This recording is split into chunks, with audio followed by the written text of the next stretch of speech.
It's been a long time since I see you guys last time. I think it was in Resurrection Fest. I don't know if you remember that festival. I remember Resurrection Festival. That was a wonderful time. Right. Well, it's a shame because it was supposed to be celebrated next month. But with this pandemic issue, it's not going to be celebrated, of course. But let's see if soon. Let's see if soon they can get Protest the Hero again playing there. Yeah, I would love to play Resurrection Fest again, man. I remember that day. It was wonderful. Someone gave me a Star Trek hat. I still have it. I was wearing it the other night. Great. Right. So let's talk about the new Protest the Hero album, okay? I listened to it last night. It's awesome. Oh, thank you very much, Jorge. Right. I appreciate that. So it's been 4 years since the last album. It's not that long, but it looks like it's longer because it was supposed to be released already, and it was delayed because of your problems with your vocals, right? That's exactly right. You have some issues with your voice. So how much do you think your voice has changed since you have those issues? I mean, you heard the record. There is notable differences in my voice. I'm not, I'm not trying to hide that fact from anyone. I think it's just there is a tonality to it that maybe that wasn't there before, and I think that's sort of natural. It's a natural maturation of my voice. It's kind of interesting. I was talking to this fellow from France yesterday, and he said, "Hey, your voice kind of reminds me of Bon Jovi on this record." And I laughed, and I was like, "What the hell are you talking about?" But then I kind of thought about it, and it was like it sort of mirrors Bon Jovi. Like, he's had a very much longer career and much more successful. But there's no way he's singing "Living on a Prayer" like he used to. It sounds very different because he's had a natural maturation of his voice. Yeah. And I think, despite the fact that I thought it was vocal damage or a vocal injury, really all it is I'm getting older, and so are my vocal folds. And some guys win the genetic lottery and they can sing without warming up the same way forever with screaming and yelling. But, that's just not me, unfortunately. So I've had to learn, and I've had to work my way back to my former glory. And it's, it's a little different. So I hope people are understanding of that. I'm very proud of this record. I'm very happy with the way everything came out, and I'm okay with the changes. Totally. And I noticed a difference in the voice, but if it's also a new record, so it's supposed to be different, So I was wondering about the older songs, like songs in Pacific Mid or Volition. I assume that you already rehearsed, at least streaming with other guys. And the older songs, how do you feel with them now with the change of your voice? Yeah, I think the one thing that you'll notice in the change, and I do think a lot of the change also has to do with the mixing. We've gone with someone different, and there is a distressor on everything. Yeah. And it's bringing out some different, darker tones in my voice. But we'll see. But the thing about the change in my voice is it's tonal, right? Like, it's the tone. It's not necessarily the notes I can reach, because there are some of the highest notes that I have ever reached on this record. So I'm not really that concerned about it. We haven't run it, but you know what? Like, I sing every day. I have a studio in my basement, and I'm down there, and I'm doing at least something vocal every day. So I'm not worried about it. I'm in pretty damn good shape. Good. This album is quite different from the last one, because I think Pacific Mid was maybe simpler that this new album is. And it's not only because of the orchestration on the new album. It has a lot of more details in it. So it was intention to do the album this way? What's funny about that is the intention was actually to simplify. Yeah? Yeah. So, and in many ways it is a lot more simple, but you know what, like there is more intricacy. There's a finer detail on everything. That's the finer detail that you have certainly noticed. However, when you listen to like the big wide open choruses and stuff like that, it's just chords, like there's no, like in the past and on Volition and Pacific Myth and all those records, there would never be a spot that was just the guitar players playing chords. Right. They would always have some kind of gratuitous noodling happening, which is not necessarily a bad thing, but this is a way that the instrumentalists in the band attempted to simplify it for me. This was the very first time that they just went, let's just give it to them like that, and if it needs something, we'll put it there. But for the most part, I don't think it did, which is sort of a reflection on our older music, which is even though those leads and stuff underneath the main vocal are very neat, they're also unnecessary. All right, great. So it's also that I read somewhere that you wanted to put every song as something special for the listener, and actually it is. There's 10 songs here. Was there a point when you're doing the arrangements for the album where you say, that's enough, I don't want to touch this anymore because I'm going to get crazy or mad? Absolutely. We had a long time to sit with these songs, and they recorded the instrumental versions of it a long time ago. Right. So I could sit, play with the vocal was all I wanted, but honestly, there was probably 6 months where I didn't even listen to it.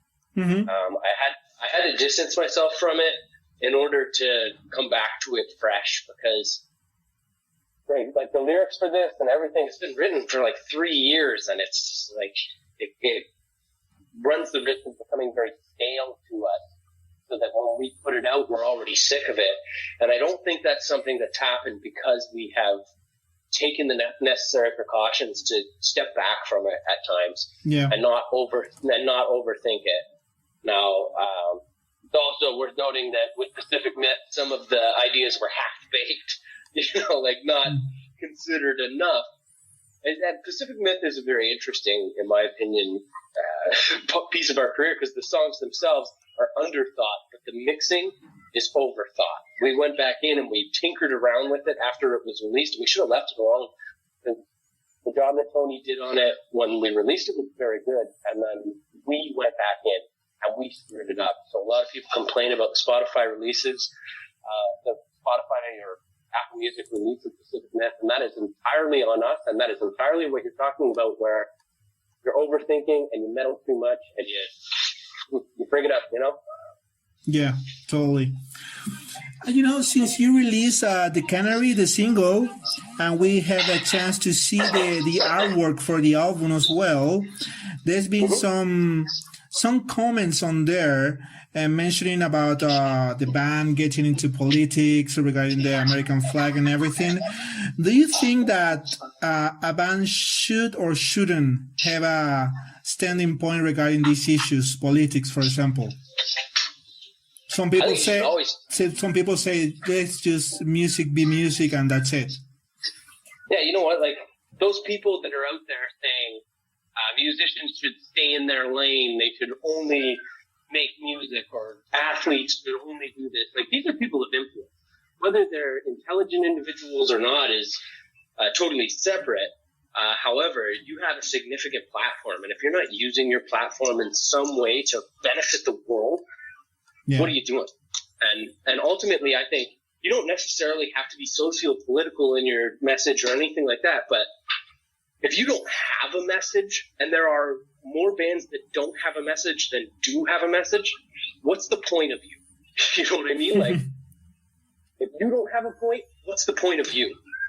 And I think there's enough meaningless art in the world to keep us satiated forever. I think it's important to have meaningful art. And that's not to say that there isn't, because there is tons of meaningful art in all sorts of mediums, but particularly with music and progressive metal, nobody's saying anything. And it drives me crazy. It's all this stuff about that's the point of Pacific Myth as well. It was to write lyrics that were ultimately nothing. Nothingness, and then have the conclusion of it comment on what is the point of a narrative without a thesis. And I'm I'm a little passionate about that subject. Yeah. And I just, the bands that I love and the art that I love, I love it because it inspires something in me. And again, it doesn't have to be socio-political. It can be personal. But if you're not saying anything, I don't believe that you're worth anything. Exactly. Yes. Protest's Hero has been around for some time now. We have 5 albums, and this new album is coming out soon in a couple of weeks, right? So, since you started until now, do you think that the band has reached its potential fully? I mean, did you ever feel like you can get farther with Protest Hero in any aspect of the band? I think there's always room for growth. We may seem a little stagnant, and we may seem like we've hit our peak, and this may be our peak, but who's to say? It's difficult to grow a band when, we are young adults with young families, and it's not as easy to go out and tour and do this, that, and the other thing, but who knows? Because we don't know what the future of the music industry is going to look like. Yeah. And we don't know what the future of the world is going to look like. So I'm not going to speculate on our future. I'm not going to speculate on the world's future because I don't know. Yeah, totally. There's always lower we could go, Right. Okay. So, Luke, Tim, Michael, and you, Rody, it's a strong foundation. Do you think that an album like this that you're going to release, Palimpsest, could be reached if you have someone out and you bring a new guitarist or a new drummer or something like that? You know what? I don't know. We have had lineup changes. We've had our entire rhythm section leave. Yeah. But I think if one of the remaining founding members, that being Luke, Tim, and myself, if one of us were to leave, it would be over. Yeah. I don't think that we're interested in pursuing it without each other. Those 2 guys that left originally, they're my brothers, and I miss them dearly, and I did find it at some point very difficult to move on without them. But with Michael, we found someone else, but I don't think we could do that again. I don't think we could be one of those bands that has so many lineup changes that we barely resemble ourselves. You know what I mean?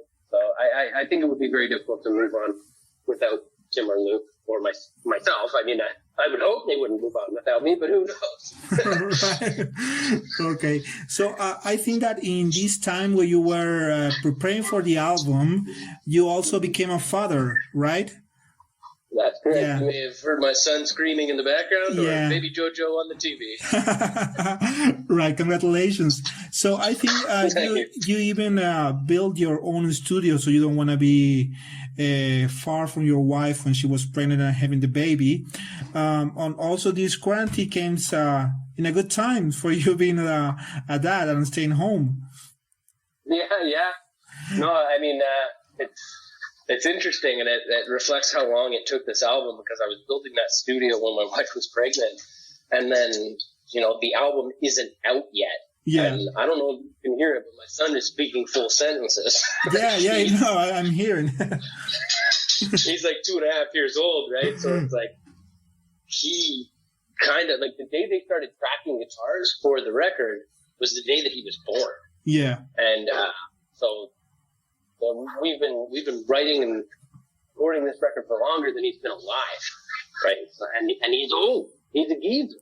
That's what I try to say. It's just like, man. Sometimes when I look at him and I think about the record, it's like, this has taken us a very long time to put out, and that is all I think about when I look at myself. Right. So did you have some time between being there in your house for your family and the quarantine to listen to new music? What do you think about these streaming concerts that are out there?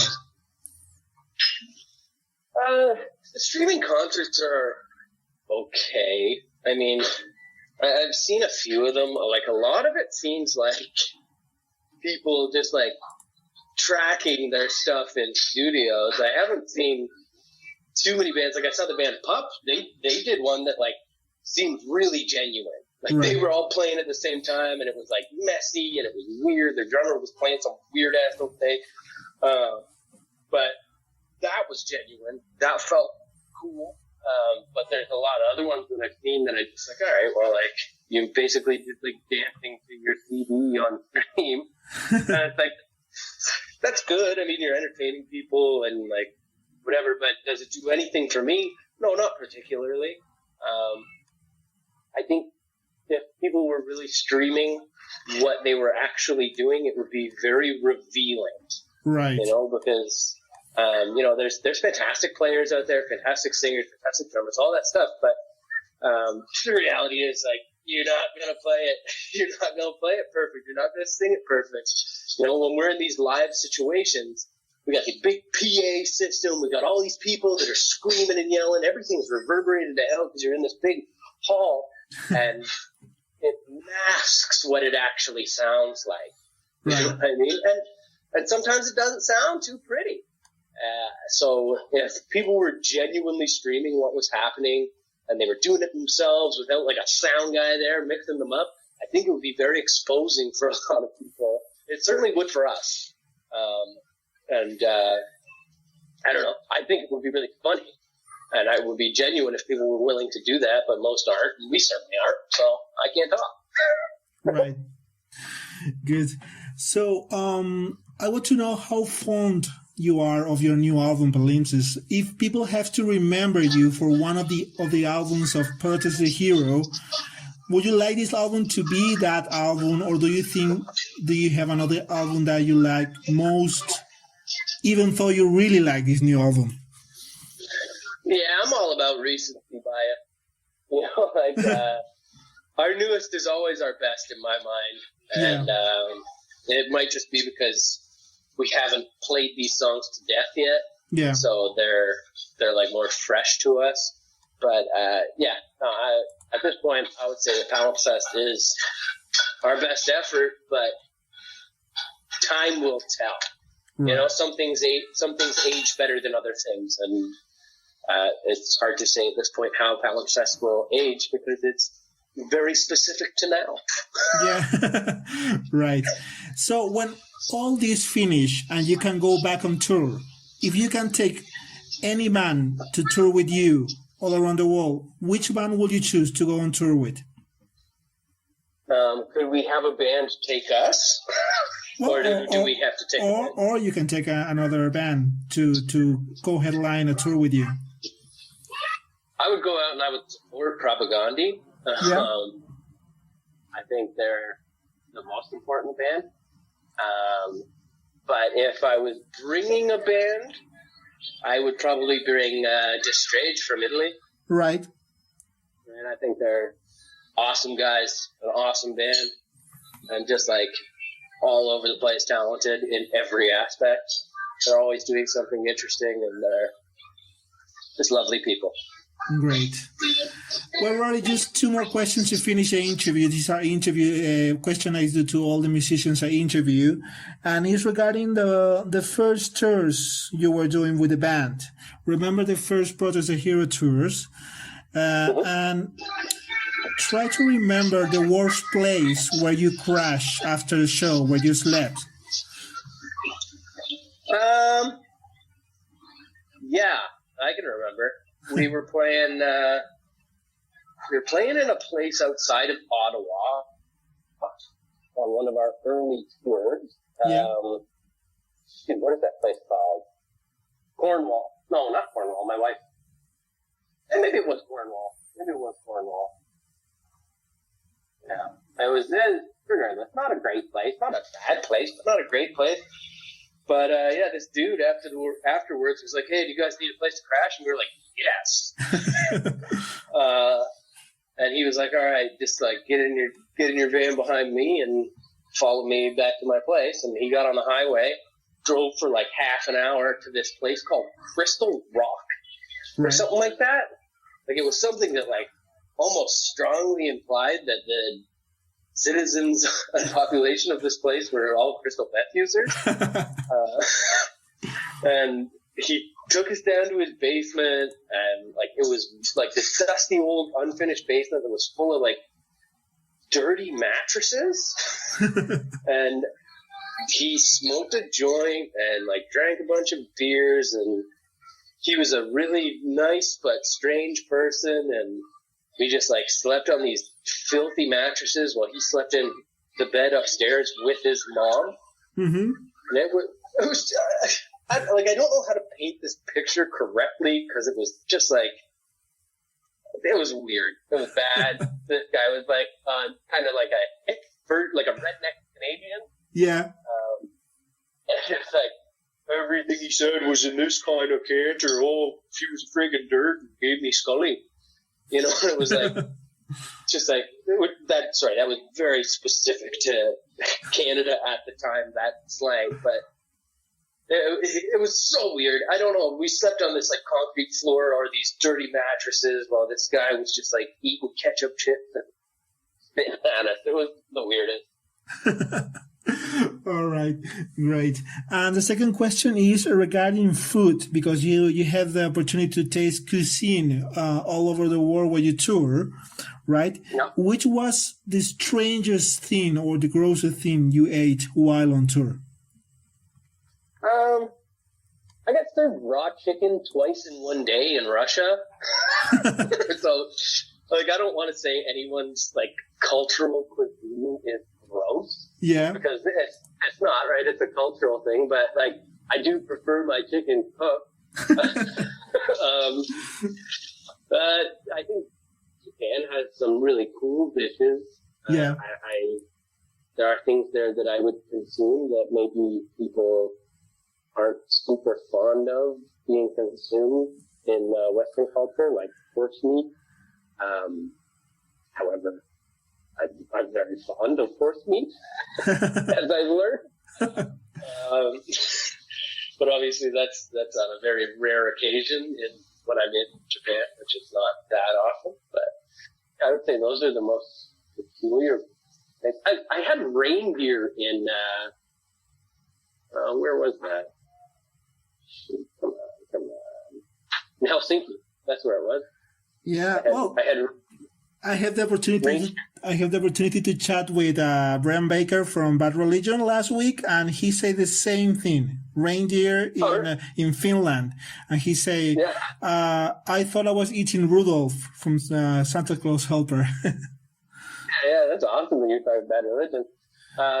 But yeah, I had it as like pepperoni slices on a pizza. What? That's strange. Yeah, so I had, those are the only specific examples I could really think of. Every time, like everything else, we try to sample the local cuisine everywhere we go, and for the most part, it's always delicious and wonderful. Yeah, I'm not a super big fish fan. Yeah.